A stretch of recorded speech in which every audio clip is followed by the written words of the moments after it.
হরে Krishna. Mayapur tiger kitchen থেকে সবাইকে স্বাগতম। আজকে একটা আমি কচুরির সবজি দেখাবো আপনাদেরকে। কচুরি সবজি বানাবো। এখানে নিয়েছি আমি এই যে হাফ বাটি ছোলার ডাল আর হাফ বাটি কাঁচা মুগ ডাল।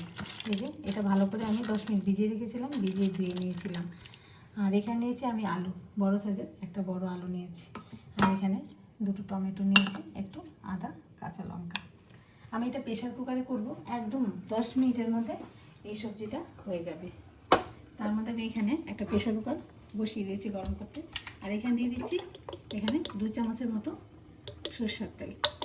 আর এটা অল্প তেলে এত সুন্দর হয় তরকারিটা, খুবই ভালো লাগে। কচুরি, লুচি, পরোটার সবজি। আর এখানে দিয়ে দিচ্ছি কিছুটা শুকনো লঙ্কা ফোড়নের জন্য।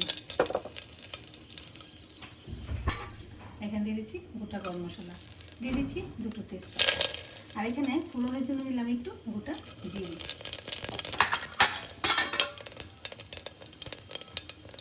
আর এখানে দিয়ে দিচ্ছি দুটো কাঁচা লঙ্কা, একটু আদা,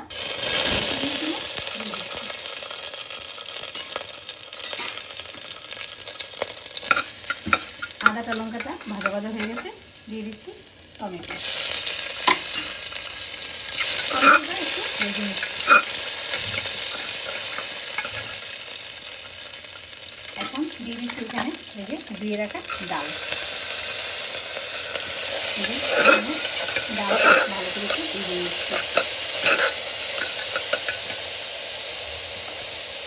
আর এখানে দিয়েছি স্বাদ মতো লবণ, হলুদ গুঁড়ো, এখানে ধনে গুঁড়ো, একটু জিরে গুঁড়ো, আর অল্প একটু লঙ্কা গুঁড়ো দিয়ে দিচ্ছি। এবার ভালোভাবে কষিয়ে দিচ্ছি। এবার সবগুলো দিয়ে একটু ভালোভাবে একটু ভাজা ভাজা করে নিচ্ছি। ডাল, আলু সব কিছু দিয়ে একটু ভেজে নিচ্ছি।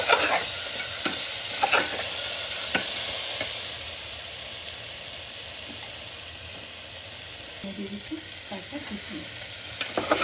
কিশমিশটা দিয়ে একটু ভালোভাবে ভাজা করে নিচ্ছি। এখন এখানে অল্প একটু হিং দিই। হিংগুলোটা দিলে এটা খুব সুন্দর একটা সেন্ট আসবে।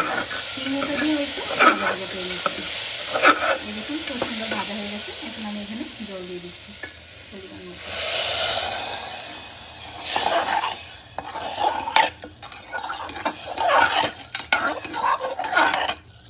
স্বাদ মতো চিনি।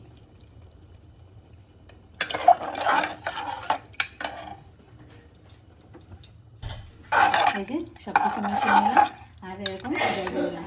এখন আমি প্রেশার কুকারটা লাগিয়ে দেবো, লাগিয়ে 4-5টা সিটি দেবো। ব্যাস 4-5টা সিটি দিয়ে নিলাম। এই যে ভাপটা আমি কিছুক্ষণ রেখে দিয়েছিলাম, সাথে সাথে ভাপটা ফেলে নিই। এখন খুলে দিচ্ছি, আপনাদের দেখিয়ে দিচ্ছি। সব ডাল সব সুন্দর সিদ্ধ হয়ে গেছে। এই যে এখন আমি নামিয়ে দিচ্ছি। এই যে নামিয়ে আমি এখানে একটু গরম মশলা গুঁড়ো দিয়ে দিলাম। আর এখানে অল্প পরিমাণে একটু ঘি দিয়ে দিলাম। এবার ঘি দিয়ে নেড়ে চেড়ে দিলাম। দেখুন কত সুন্দর হয়েছে। এটা একদম কচুরি, একদম পারফেক্ট সবজি আলু দিয়ে। আর এটা একদম হেলদি, যেহেতু ছোলার ডাল আছে, মুগ ডাল আছে। এরকম সুন্দর করে রুটি, পরোটা, লুচি সব কিছুর সাথেই এটা যাবে। তাহলে রেডি হয়ে গেল আমার ছোলা আর মুগ ডাল আলু দিয়ে কচুরির সবজি। আজকে ভিডিও এখানে শেষ। সবাই ভালো থাকবেন, সুস্থ থাকবেন। আবার দেখা হচ্ছে পরের ভিডিওতে। হরে কৃষ্ণ।